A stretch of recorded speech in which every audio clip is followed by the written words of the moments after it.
Serangan Gitu. fajar itu boleh-boleh saja, tapi tanpa uang, dan itu Tanpa ternyata uang. berhasil untuk Iya, kasus Mamdani. berhasil.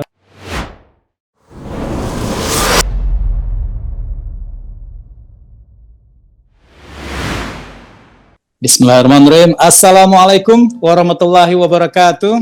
Waalaikumsalam warahmatullahi wabarakatuh. Ya, pada kali ini episode Bicara Global agak sedikit lain, ya. Biasanya kita bicara tentang politik global di Timur Tengah dan lain-lain, mungkin juga Indonesia, tapi kita ingin mendengarkan pandangan dari diaspora Indonesia yang berada di luar negeri dan khususnya berada di Amerika Serikat, lebih khusus lagi di New York. Nah, topik yang akan kita angkat ini adalah seputar bagaimana kira-kira nuansa kebatinan warga Indonesia atau diaspora Indonesia yang ada di Amerika Serikat, begitu ya secara umum. Tapi juga mungkin kita akan kaitkan juga dengan perkembangan munculnya Zohran Mamdani dalam kancah politik di Amerika Serikat, walaupun levelnya New York, tapi juga mungkin nuansanya terasa di bukan hanya Amerika tapi dunia global, ya. Bersama saya alhamdulillah kita didampingi oleh Mas Muhammad Reza. Kita panggil saja Mas Reza. Apa kabar Mas Reza? Ya. Baik, selamat siang, Baik. selamat sore. Terima kasih. Mas Reza ini adalah seorang diaspora Indonesia yang sudah cukup lama ya berada di New York atau Amerika Serikat. Berapa lama Mas totalnya sudah di Amerika? 12 tahun, dari 2013. 12 tahun, dari 2013 sampai dengan sekarang. Ya. Beliau adalah International Civil Servant dan juga seorang engineer ya. Jadi seorang profesional di Amerika, sehingga kecimpung beliau atau aktivitas beliau ya dunia profesional, tapi juga saya yakin beliau juga aktif di komunitas masyarakat Indonesia di sana. Jadi mungkin bisa menceritakan bagaimana suasana di New York, Amerika Serikat. Baik, Mas Reza, tanpa berpanjang lebar, kira-kira setelah Trump naik, yang Trump kedua ini, kemudian beliau memunculkan kebijakan imigrasi yang sangat ketat begitu ya. Bagaimana kira-kira yang dirasakan oleh masyarakat Indonesia yang Mas Reza lihat begitu ya, dengan kebijakan yang sebentar-sebentar akan dideportasi begitu kan, dan seterusnya dan seterusnya. Monggo Mas Reza. Masyarakat Indonesia yang kalau yang saya tahu, kalau di daerah New York dan sekitarnya belum nampak ya. Cuman kalau ikut berita-berita di konsulat combine, maksud saya konsulat kan ada 4 atau 5 konsulat di Amerika Serikat. Di daerah kekonsulatan lain atau di konsulat New York, cuman bukan di bagian New Yorknya, memang ada kisah-kisah orang Indonesia terutama di Philadelphia ya, yang ada yang tertangkap. Cuman kelanjutan ceritanya saya udah nggak kuasain ceritanya. Tapi dalam hal beredar, jadi kayak yang biasanya kebanyakan mereka yang kerja di non formal, kayaknya mereka lay low gitu. Jadi ada yang biasanya keluar bekerja sekarang kayaknya nggak beredar dulu sampai situasi mereda, baru nanti mungkin beredar lagi. Iya, kalau jadi katakanlah jadi natural aja. Natural ya, menyesuaikan dengan situasi dulu karena sekarang sedang ketat-ketatnya begitu pemeriksaan imigrasi dan mereka lay low tadi ya. Iya, lay low. Oke, sampai suasana nanti lebih kondusif begitu ya. Siap. Iya betul. Ini terus juga berkaitan juga, walau ini tadi kan yang bertanya lebih ke yang mereka khawatir kalau status imigrasi mereka ilegal ya. Di sisi lain juga mahasiswa-mahasiswa yang sebenarnya statusnya resmi ya, F1 atau J1 itu, kalau saya perhatiin warga Indonesia yang studi di sini cenderung untuk tidak ikut demonstrasi. Jadi yang kisah-kisah di Kolombia, yang cerita siapa saya lupa namanya itu, yang demonstrasi anti Palestina nih, anti Israel ya, sorry. Walaupun secara spirit kita dukung ya. Karena itu udah jelas genocide, cuman di sisi lain kalau sampai demonstrasi, sampai ada resiko dideportasi, bahkan ada resiko nanti expulsion, DO ya. Di DO, kayaknya kalau orang Indonesia nggak sampai kalau demonstrasi kayak gitu. Walaupun status mahasiswa itu saya rasa hampir semua legal ya. Cuman kalau sampai ikut demonstrasi, sampai tertangkap, sampai dideportasi pun kayaknya orang Indonesia nggak sampai sejauh itu.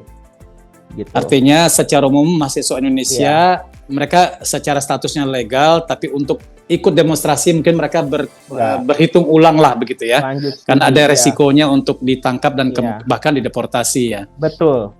Ya.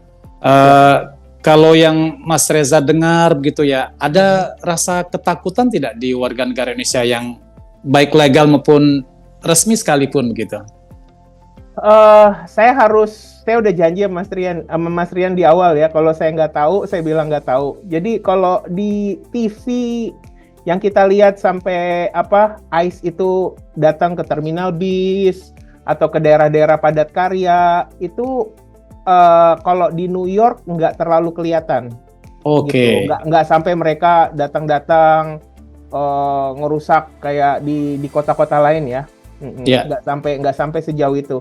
Terakhir berita ada di pinggiran kota di sini di Newark, itu pun juga di daerah itu justru tempat pengasingan sebelum mereka dideportasi. Jadi bukan buat nangkep, justru tempat daerah penahanan orang-orang yang akan nanti dideportasi. Jadi dikumpulin di situ.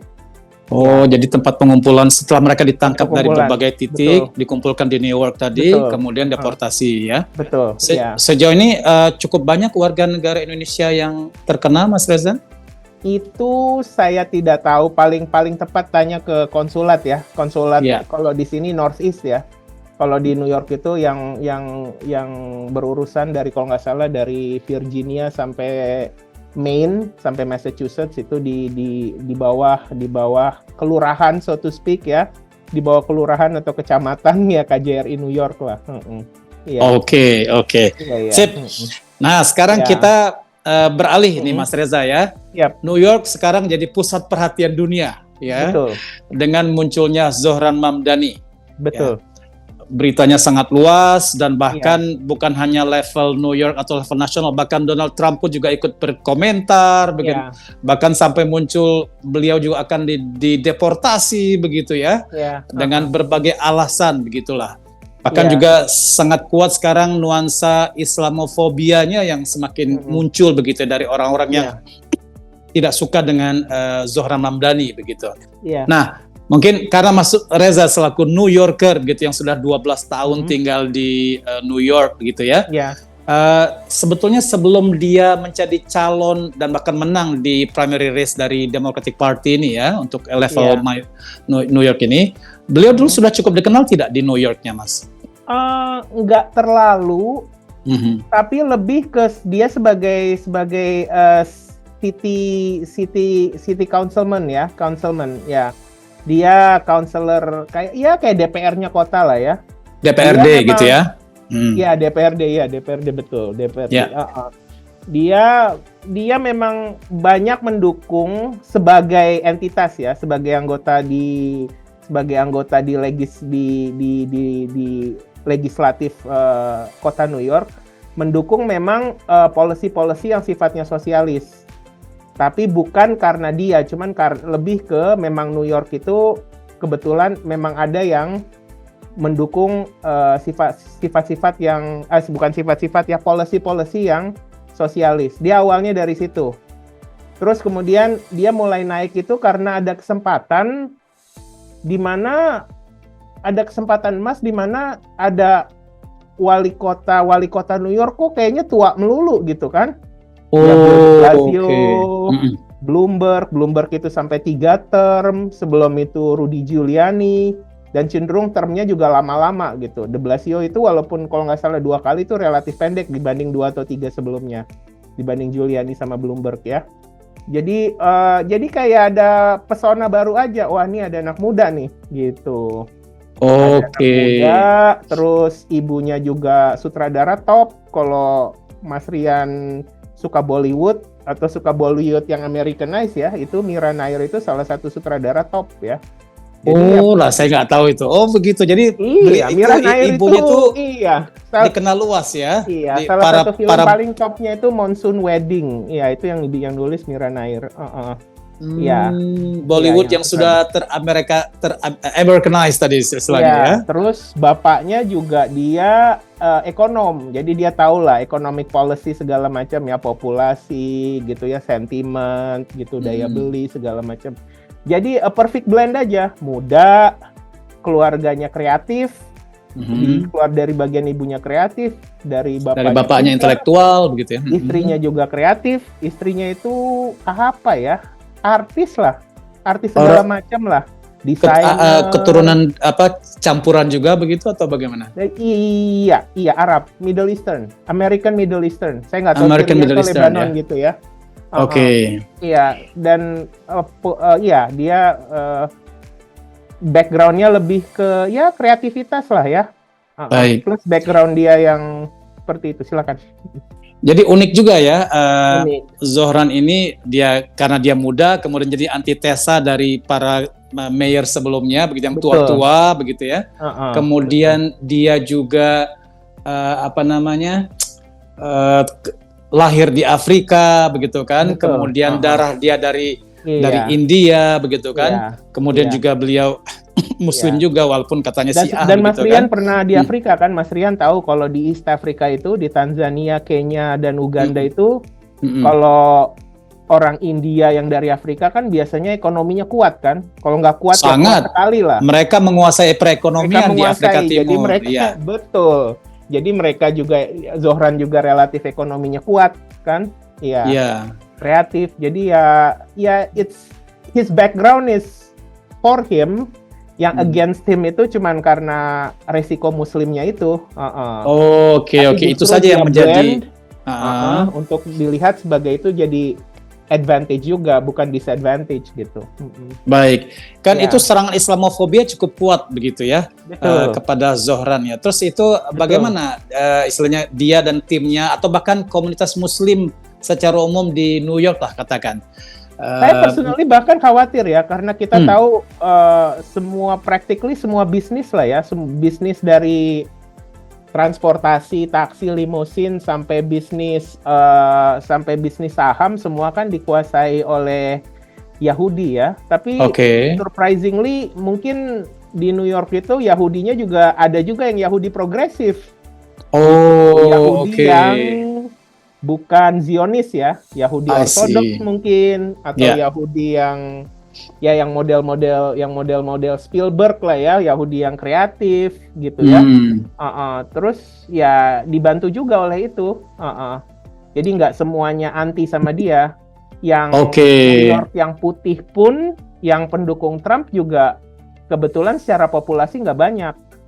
New York itu kan New Yorker ya. putih, Jewish putih itu yang pendukung Trump jumlahnya tidak terlalu banyak di New York. Tidak terlalu banyak, cuman kekuatan mereka kan di financing kan. Kan mereka menguasai perekonomian bukan hanya New York, bahkan dunia begitu ya, melalui New York. Itu gimana kira-kira? Betul. Ada bagus, mungkin di Indonesia juga kurang di-enforce ya. Kayaknya di Indonesia udah ada polisinya. Ada yang bagus di campaign di kebanyakan kota atau daerah di Amerika itu ada limit kan, ada limit pendanaan kampanye itu. Contribution atau donasi kampanye, jadi ada batasnya. Apapun lawan kuatnya kan Mario Cuomo ya, sebanyak apapun Mario Cuomo mau spend untuk menang, ya ada batasnya.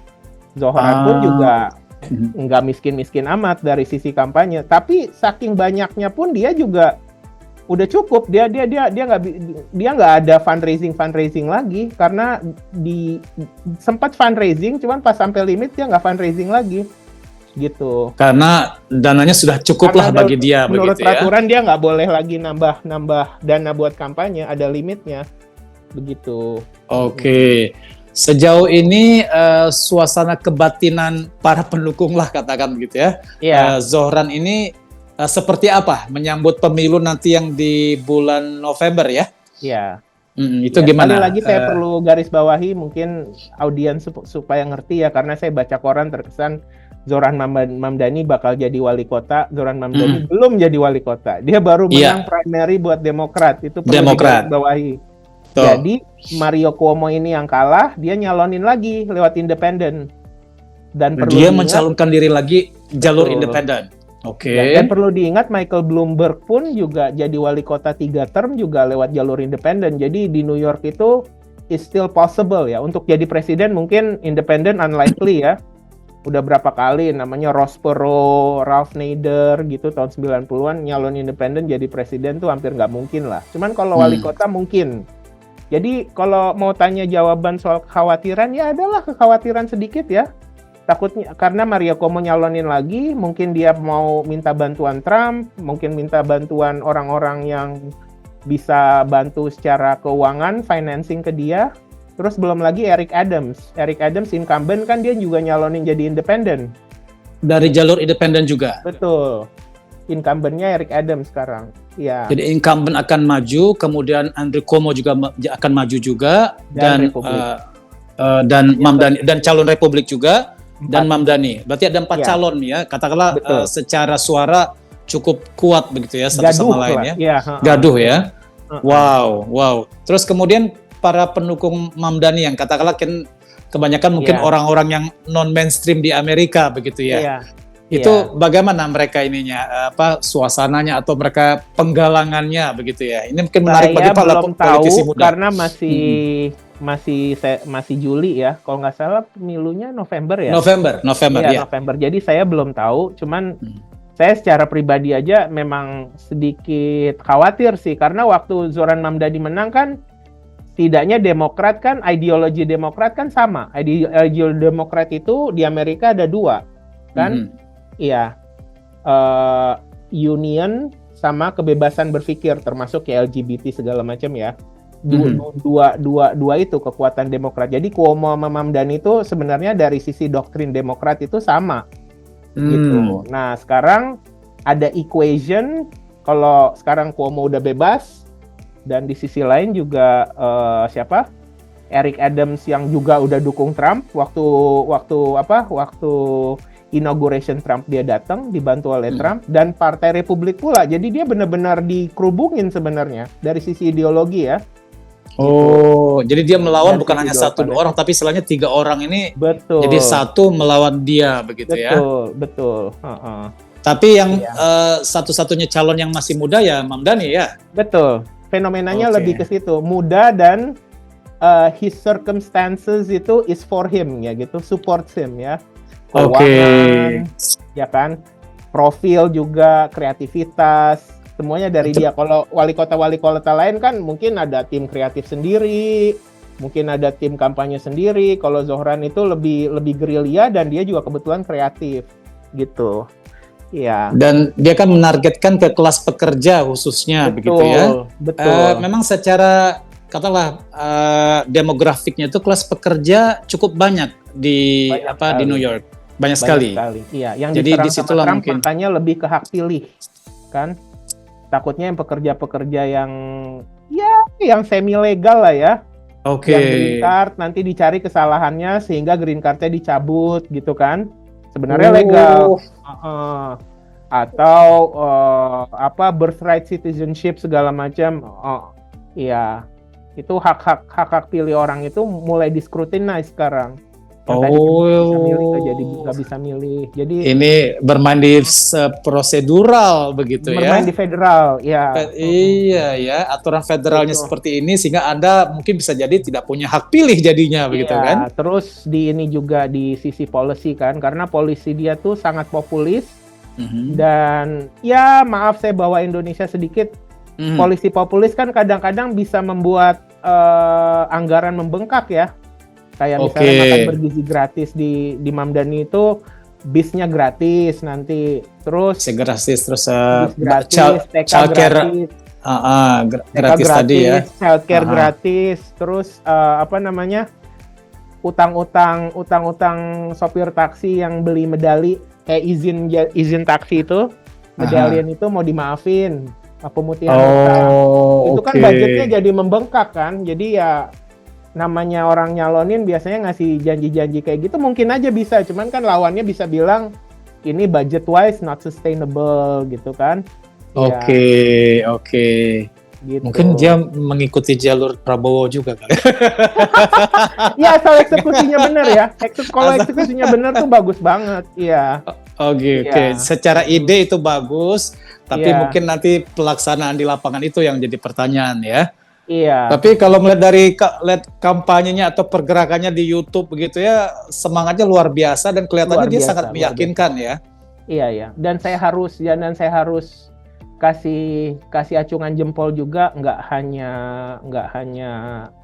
himself ya, tapi timnya, gerilyanya. Jadi menurut saya inti sukses waktu Democratic primary itu adalah orang-orang yang benar-benar datang. Kalau Indonesia istilahnya serangan fajar, kalau di sini istilahnya serangan fajar, cuman nggak pakai duit, cuman mastiin orang itu milih, gitu. Oh, Bukan mereka ada 50.000. serangan fajar juga tapi tanpa uang dong ya. Jadi tanpa Money uang, cuma politics datang gitu ke ya. tiap rumah, pastiin pergi untuk milih, gitu. Ini keren Mas Ada yang Reza. nelpon, ngetok-ngetok rumah hari sebelumnya dan hari H, go vote gitu. Iya, jadi turnoutnya juga dipastiin. Ya tentu saya nggak tahu caranya ya. Pokoknya yang jelas lebih ke gerilya dalam arti sebenarnya ya, pakai kaki dan pakai tangan ngangkat telepon gitu. Ya. Luar biasa ini. Ini bisa jadi pelajaran berharga bagi para politisi di Indonesia ya. Iya. Bahwa serangan fajar itu boleh-boleh saja, tapi tanpa uang. Dan itu Tanpa ternyata uang. berhasil untuk kasus Mamdani begitu kan. Iya, Mamdani, iya. Iya. Bisa kita jadikan tagline Mas Reza. Dan serangan fajar juga kan nggak ada bukti kan, semuanya kan orang disclaim kan. Saya juga nggak bisa komentar dengan apa. Ya, nggak ada bukti. Dia serangan fajar, serangan 1 hari sebelumnya, pokoknya bergerilya untuk memastikan mereka datang ke kotak suara begitu ya. Betul. Kotak suara juga. Betul. Mas Reza mungkin kelak bisa jadi konsultan politik bagi para politisi Indonesia. Iya, ya tinggal ngitung aja sih semua. Ya saya juga harus bela sedikit ya lawan-lawannya ya. Memang policy populis itu memang merebut suara, cuman kan memang benar itu ada nggak duitnya gitu kan? Itu nggak murah-murah banget janji-janjiin yang luar biasa kayak gitu kan? Pasti. Yang berpikir kritis itu sayangnya nggak banyak gitu. Iya. Tapi mungkin juga mereka anti populis gitu. Iya. Mungkin mereka letih dengan para pemimpin yang tua-tua begitu ya. Iya, betul. Ya, jadi mereka pengen menurut saya darah segar begitu ya. Darah segar, terus bahasa Inggris juga native speaking gitu kan, bukan sangat. Jadi dia bisa ngerebut hati orang New Yorker yang lama-lama juga, atau anak-anak muda yang baru punya hak pilih gitu kan. Iya. Retorikanya sangat bagus, harus diakui. Dan belusukannya itu juga ya timnya sendiri, bukan bilang press untuk datang semua ke satu tempat biar kelihatan belusukannya nggak gitu-gitu amat gitu, belusukannya nggak lebay lah. Belusukannya lebih ke kualitas kontennya. Kontennya ya, belusukannya itu. Jadi apa kamu mau apa, saya jadi wali kota ntar minta apa gitu ya. Ada yang minta rumah sewanya disamain, ada yang minta misalnya sewa tokonya di hutangnya tolong bunganya jangan gede-gede. Ya concern orang itu dia benar-benar datang dari satu toko atau dari satu taman ke taman lain gitu. Jadi betul-betul mendengarkan aspirasi masyarakat. Betul. Ya walaupun di belusukan juga sih ada YouTube-nya ya. Ya. Tapi cuman ya YouTube-nya YouTube dia sendiri gitu, bukan mengundang media datang semua, begitu betul. ya. Nggak begitu banget. Gitu. Oke, Mas Reza, luar biasa nih informasi dari Mas Reza ya. Dari kita aspek imigrasi di Amerika secara umum, tapi kemudian masuk kita ke Zohran Mamdani, dan ternyata bisa jadi ini banyak pelajaran bagi para politisi atau bahkan negarawan Indonesia ya, yang masih muda-muda yang mungkin bisa belajar bagaimana cara berkampanye dengan baik begitu ya. Apapun hasilnya kita tidak tahu, tapi setidaknya dalam konteks sampai dengan Democratic primary ini kan dia sudah unggul begitu ya. Sip, Mas Reza, mungkin nanti menjelang pemilu juga kita akan kontak-kontak, jangan ada poin menarik nih sebelum biar Mas Rian nggak kecewa. Oke, siap, monggo silakan Mas Reza. Saya nggak punya hak pilih loh. Oh iya, saya paham. Saya paham. Iya, visa saya itu visa diplomatik ya, visa G gitu ya. Seperti kawan-kawan di komunitas diplomasi di sini. Tapi saya benar-benar minta pastiin anak saya itu memilih, karena memilih itu adalah civic duty ya. Memang itu civic right kalau di Amerika ya. Cuman saya mau kasih di pendidikan politik ke anak-anak saya kalau anak saya kan lahir di sini 2 orang. Oke, Ya, berarti jadi anak dia saya yang lahir di sini. tidak memegang paspor diplomatik anak Enggak, karena lahir Enggak. di sini. Enggak. Lahir di sini berarti dia punya hak untuk memilih. Betul. Iya. Wow, Ya, wow. saya mau mastiin mereka itu merubah mindset kalau pemilu itu civic duty, bukan civic right ya. Jadi kalau mau milih, milihlah gitu. Tugas warga Iya. negara begitu ya. Tugas warga negara, iya. Wow. Walaupun wow. satu nggak pengaruh, paling nggak kan aspirasinya disalurkan. Gitu. No, sudah ketahuan lah nanti pilihannya kemana. Iya. Iya, kan lucu banget kalau saya cerita macam-macam soal politik, Toto nggak punya hak pilih kan kayaknya aneh Oh banget. iya, oke. Mungkin nanti Mas Reza dengan keluarga akan diskusi siapa yang akan dipilih begitu ya. Iya. Luar biasa. Iya. Sip, kalau gitu Mas Reza Baik. terima kasih sudah Terima berbagi. kasih, Insyaallah sama-sama. Ya. kita bertemu kembali di lain kesempatan ya. Siap, lain kali. Iya. Oke. Sehat selalu. Salam buat keluarga Salam Mas sama Reza. keluarga. Siap, ya. Monggo. Assalamualaikum warahmatullahi Waalaikumsalam. wabarakatuh. Iya.